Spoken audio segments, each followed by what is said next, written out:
J'ai donc fixé au gouvernement l'objectif d'orienter au moins 30% des élèves issus du cycle fondamental vers la formation professionnelle et technique.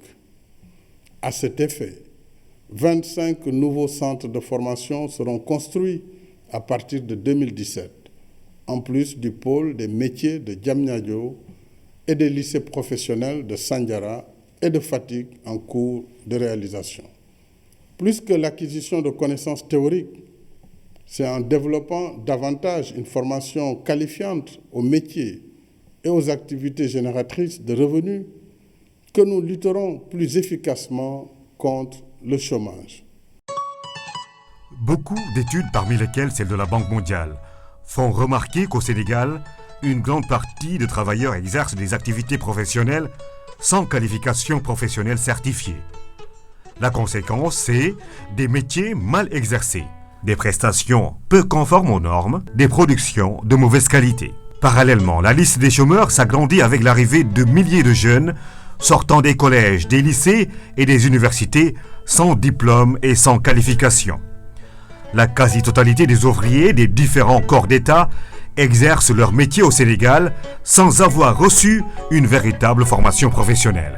Le président de la République a décidé, a voulu qu'on réforme la formation professionnelle. Et dans cette grande réforme, les bases, c'était plutôt la loi d'orientation. Parce que quand il accédait au pouvoir, il n'y avait pas de loi d'orientation sur la formation professionnelle. Et de cette loi découle toute cette réforme qu'on est en train d'installer au Sénégal depuis 2 ans et demi. Notre objectif principal est de donner de la qualification professionnelle au personnel des entreprises pour améliorer leur compétitivité, aux jeunes de manière générale, aux élèves, aux étudiants qui, après une formation académique, ont besoin d'une qualification professionnelle pour entrer dans le marché du travail. Dans ce travail, nous sommes accompagnés par l'État du Sénégal, les partenaires techniques et financiers, notamment la Banque mondiale, l'Agence française de développement, la coopération luxembourgeoise, le patronat sénégalais et les centrales syndicales. Nous finançons entre autres les certificats de spécialité qui constituent une réponse pertinente pour les jeunes en quête d'emploi. À l'heure actuelle, une infime minorité de travailleurs a bénéficié d'une certification. Seuls 5% de la population active a une qualification. Face à cette situation, l'idée de mettre en place un dispositif de formation rapide, efficace et répondant aux exigences du marché économique s'impose. Ça nous permet donc de faire pour la première fois des formations directement en fonction des demandes. Et la nouveauté également dans ce projet, ce sont ces certificats de spécialité. Nous n'avions pas de réponse par rapport à ces jeunes qui sont allés jusqu'à l'université sans diplôme, d'autres jusqu'en terminale sans le bac, d'autres qui n'ont jamais été à l'école, d'autres qui sont dans les daras. Et c'est donc beaucoup de jeunes, des milliers de jeunes, qu'il faut former, certifier d'une manière extrêmement courte et valider leur connaissance par un diplôme et pour qu'ils puissent eux-mêmes être employables tout de suite. Tel est le défi auquel entend répondre le dispositif de certificat de spécialité. Le certificat de spécialité étant un nouveau diplôme obtenu après quelques mois de formation dans les structures de formation labellisées. Son détenteur aura acquis des compétences en intégrant des savoirs, des savoir-faire, des savoir-être et même des savoirs-devenir qui faciliteront son insertion dans le monde du travail.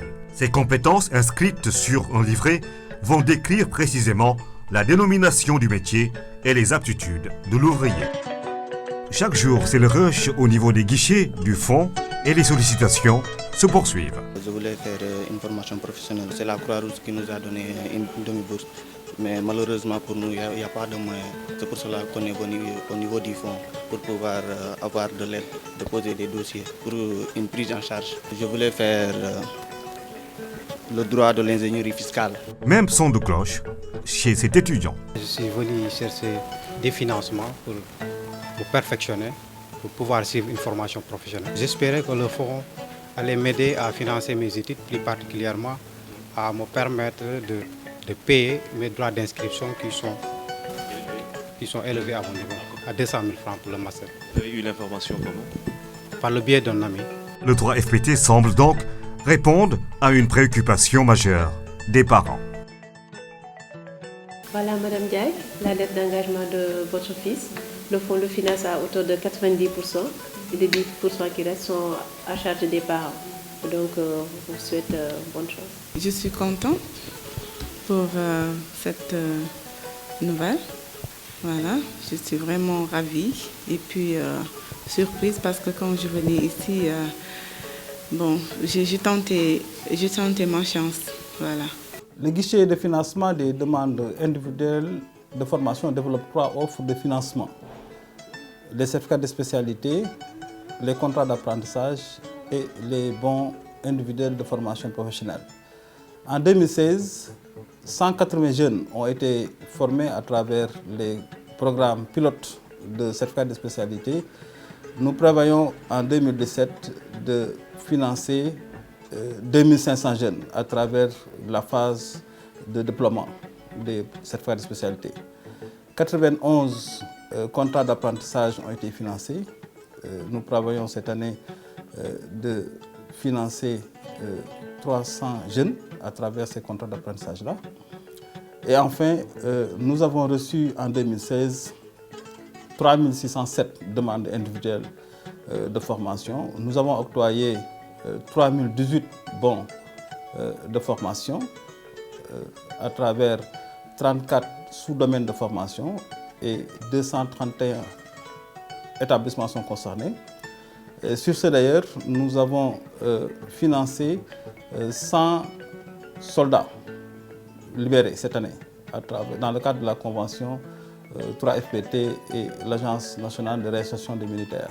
Sur ce même registre, nous avons financé 366 ASP dans le cadre du projet Un ASP, un métier. Rappelez simplement que pour le coût unitaire du bon de formation est de 600 000 pour les formations initiales et 200 000 pour les formations groupées. Il y a d'autres secteurs nouveaux. Nous avons les métiers du rail qui vont venir et c'est à nous de proposer. Nous, on parle aujourd'hui de 20 métiers, mais dans certains pays, c'est plus de 200 bacs professionnels différents. Au Sénégal, aujourd'hui, nous sommes à 34 BTS différents. Beaucoup de BEP. Nous organisons 135 examens et concours par an. Plus de 4000 épreuves. Il faut aller au-delà et pour ça, il faut y mettre des moyens. Donc le plan Sénégal émergent trouve sa base dans les compétences. Le certificat de spécialité, une opportunité pour les jeunes dans le monde du travail. Le Sénégal s'est résolument engagé dans la formation professionnelle pour faire du plan Sénégal émergent d'ici l'horizon 2035 une réalité pour tous et par tous.